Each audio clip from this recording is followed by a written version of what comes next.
The iconic Peregrine Falcons are back once again, and while the mission remains the same, the big difference is how Metal Slug Tactics approaches this task from a completely new perspective for the series.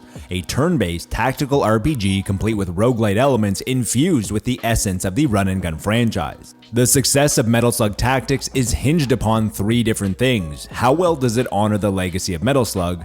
How good of a tactics game is it? And how good of a roguelite is it?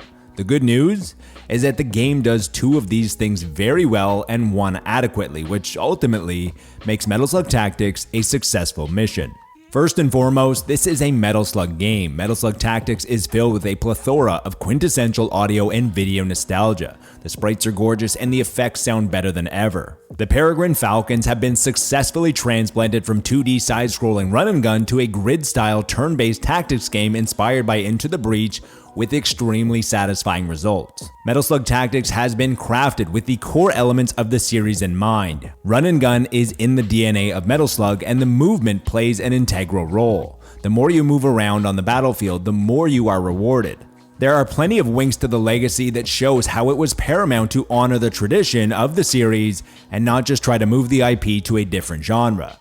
The essence of Metal Slug is littered everywhere, from familiar locations or rescuing POWs or even becoming mummified in a wink to Metal Slug 2. You start with the most familiar members of the Peregrine Falcons, including leader Marco, and then the two other starters are Sparrow Squad members Eri and Fio from Metal Slug 2. Shortly after that, Metal Slug Tactics goes for some deeper cuts of the series down to Neo Geo handheld releases and even into SNK classics, including Ralph and Clark from Akari Warriors.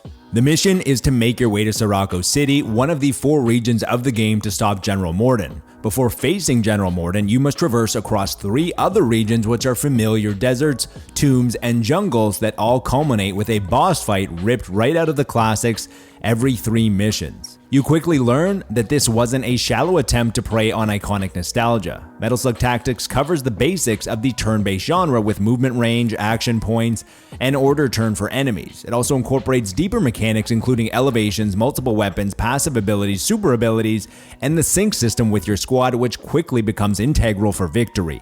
One of the best systems in Metal Slug Tactics is actually one that's paying tribute to the origins of the series. As a run and gun, the more you move, the more adrenaline you will build up, which allows you to use your adrenaline points for game-changing actions such as calling in an airstrike. There is an emphasis put onto squad dynamics, as all of the eventual 9 characters that you can decide to bring into battle have different starting weapons, unique passives, and special abilities. The inclusion of roguelite elements is where things feel dislocated. In our eyes, what separates a good rogue from the crowd is the ability to constantly drip feed the player upgrades, tease the next unlocks, which incentivizes return play, and creates an addictive loop.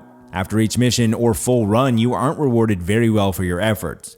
Not having that one new item, ability, or equipment to go back into battle with removes the addictive nature that the best in the genre are known for. Then there are some gameplay and technical issues that arose as well. Metal Slug Tactics does take a noticeable dip in performance during boss levels, especially during the transitions between player and enemy phase. I played on the PlayStation 5, which does raise some concerns for Steam Deck and Nintendo Switch. Metal Slug Tactics has a lot of information to relay to the player, and unfortunately the UI was very busy and hard to navigate at times, especially during the preparations phase with all the weapons, mods, abilities, and characters. There were also some gameplay issues that would have made for a more enjoyable experience. The most obvious is that there wasn't enough use of Metal Slugs. They are extremely fun to use when you finally get the chance and have their limitations, but it would have been great to use them more often. Metal Slug Tactics is trying to be a lot of different things, and where it stumbles is lacking in that addictive and engaging nature of a roguelite, which is ironic because Metal Slug began as an addicting, quarter-munching arcade cabinet.